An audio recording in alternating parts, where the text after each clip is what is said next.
بسم اللہ الرحمن الرحیم۔ شروع اللہ کے نام سے جو بڑا مہربان نہایت رحم والا ہے۔ بسم اللہ الرحمن الرحیم۔ 8 ذو الحج کی فضیلت، یوم ترویہ کا ایمان افروز واقعہ۔ السلام علیکم ورحمۃ اللہ وبرکاتہ۔ ناظرین، امید ہے آپ سب خیریت سے ہوں گے۔ آج ہم اسلامی سال کے ایک نہایت بابرکت دن یعنی 8 ذو الحج کے بارے میں بات کریں گے، جسے یوم ترویہ بھی کہا جاتا ہے۔ یہ وہ عظیم دن ہے جس سے حج کے عظیم مناسک کا آغاز ہوتا ہے۔ یہ دن ہمیں حضرت ابراہیم علیہ السلام کی قربانی، حضرت اسماعیل علیہ السلام کی فرما برداری اور اللہ تعالیٰ کی رضا کے لیے ہر چیز قربان کرنے کا درس دیتا ہے۔ آج کی اس ویڈیو میں ہم جانیں گے 8 ذو الحج کی فضیلت، یوم ترویہ کیوں کہا جاتا ہے، اس دن کے اہم اعمال، حجاج کرام اس دن کیا کرتے ہیں، قرآن و حدیث کی روشنی میں اس دن کی اہمیت اور ہمارے لیے اس دن کا پیغام۔ لہذا ویڈیو کو آخر تک ضرور دیکھیے گا۔ 8 ذو الحج کیا ہے؟ ناظرین، ذو الحج اسلامی سال کا آخری مہینہ ہے اور اس کے ابتدائی 10 دن اللہ تعالیٰ کے نزدیک بہت محبوب ہیں۔ رسول اللہ صلی اللہ علیہ وسلم نے فرمایا، اللہ تعالیٰ کے نزدیک کسی بھی دن کا نیک عمل ان 10 دنوں کے عمل سے زیادہ محبوب نہیں۔ 8 ذو الحج انہی بابرکت دنوں میں شامل ہے۔ اس دن کو یوم ترویہ کہا جاتا ہے۔ یوم ترویہ کیوں کہا جاتا ہے؟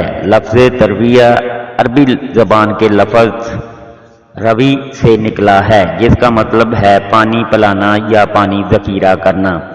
قدیم زمانے میں جب حجاج کرام منا کی طرف روانہ ہوتے تھے تو وہاں پانی کی کمی ہوتی تھی، اس لیے لوگ اس دن پانی جمع کرتے تھے تاکہ اگلے دنوں میں استعمال کر سکیں۔ اسی وجہ سے اس دن کو یوم ترویہ کہا جاتا ہے۔ بعض علماء فرماتے ہیں کہ اس دن حضرت ابراہیم علیہ السلام نے خواب کے بارے میں غور و فکر کیا تھا کہ آیا یہ اللہ کی طرف سے حکم ہے یا نہیں۔ 8 ذو الحج اور حج کا آغاز۔ ناظرین، یہ دن دراصل حج کے عظیم سفر کا آغاز ہے۔ حجاج اکرام اس دن احرام باندھتے ہیں، نیت کرتے ہیں، تلبیہ پڑھتے ہوئے منا کی طرف روانہ ہوتے ہیں اور مسلسل یہ مبارک کلمات پڑھتے رہتے ہیں۔ لبیک اللہم لبیک، لبیک لا شریک لا لبیک، ان الحمد والنعمت لک والملک لا شریک لک۔ یہ آوازیں زمین و آسمان میں گونجتی ہیں۔ منا میں کیا ہوتا ہے؟ 8 ذو الحج کو حجاج کرام منا پہنچ کر ظہر، عصر، مغرب، عشاء اور 9 ذو الحج کی فجر منا میں ادا کرتے ہیں۔ وہاں عبادت، ذکر، دعا اور توبہ میں وقت گزارتے ہیں۔ سوچئے، لاکھوں مسلمان ایک لباس میں ایک رب کے سامنے ایک مقصد کے لیے جمع ہوتے ہیں۔ یہ اسلام کی وحدت کا عظیم منظر ہوتا ہے، حضرت ابراہیم علیہ السلام کا عظیم امتحان۔ ناظرین، 8 ذو الحج ہمیں حضرت ابراہیم علیہ السلام کی یاد دلاتا ہے۔ جب حضرت ابراہیم علیہ السلام نے خواب میں دیکھا کہ وہ اپنے بیٹے حضرت اسماعیل علیہ السلام کو اللہ کی راہ میں قربان کر رہے ہیں تو وہ بہت غور و فکر میں پڑ گئے۔ یہ آسان امتحان نہیں تھا۔ ایک باپ کے لیے اپنے لگتے جگر کو قربان کرنا بہت بڑا امتحان تھا، لیکن اللہ کے نبی نے اللہ کے حکم کے سامنے سر جھکا دیا۔ حضرت اسماعیل علیہ السلام نے بھی فرمایا، ابا جان، آپ کو جو حکم دیا گیا ہے وہ کر گزریں، انشاءاللہ آپ مجھے صبر کرنے والوں میں پائیں گے۔ یہ ایمان، صبر اور اطاعت کی عظیم مثال ہے۔ 8 ذو الحج کا پیغام۔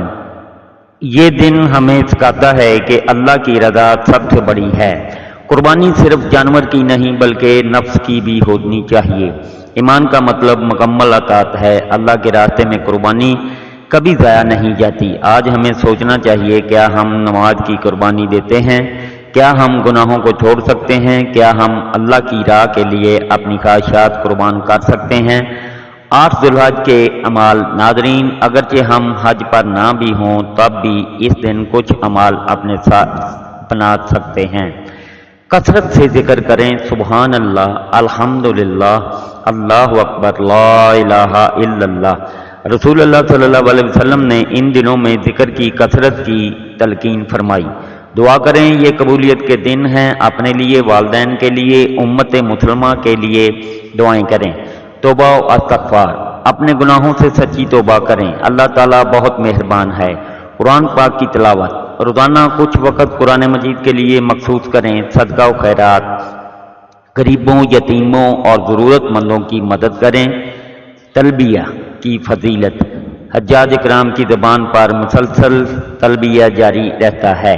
حدیث میں آتا ہے کہ جب بندہ تلبیہ پڑھتا ہے تو اس کے دائیں بائیں موجود پتھر، درخت اور مٹی بھی تلبیہ کہتے ہیں۔ سوچئے یہ کتنی عظیم سعادت ہے۔ اللہ کے محبوب دن ذوالحج کے ابتدائی 10 دن اللہ کے نزدیک بہت محبوب ہیں۔ بعض علماء فرماتے ہیں کہ ان دنوں کی راتیں بھی بڑی بابرکت ہیں، اس لیے ہمیں چاہیے کہ نمازوں کی پابندی کریں، تہجد ادا کریں، گناہوں سے بچیں، والدین کے ساتھ حسن سلوک کریں۔ آج ہماری حالت کیا ہے؟ ناظرین، آج ہم دنیا میں اتنے مصروف ہو گئے ہیں کہ دین سے دور ہوتے جا رہے ہیں۔ ہمیں دوبارہ اللہ کی طرف لوٹنا ہوگا۔ 8 ذوالحج ہمیں یاد دلاتا ہے کہ دنیا فانی ہے، اصل کامیابی آخرت کی کامیابی ہے۔ اللہ کی رضا سب سے بڑی دولت ہے۔ ایک سبق آموز بات، حضرت ابراہیم علیہ السلام نے اللہ کے حکم پر سب کچھ قربان کرنے کا ارادہ کیا تو اللہ نے انہیں خلیل اللہ کا مقام عطا فرمایا۔ آج اگر ہم بھی اللہ کی رضا کے لیے اپنے گناہوں کو چھوڑ دیں تو اللہ ہماری زندگی بدل سکتا ہے۔ نوجوانوں کے لیے پیغام، پیارے نوجوانوں، نماز قائم کریں، موبائل اور گناہوں سے بچیں، والدین کی عزت کریں، قرآن سے تعلق مضبوط کریں۔ یاد رکھیں، اصل کامیابی اللہ کی اطاعت میں ہے۔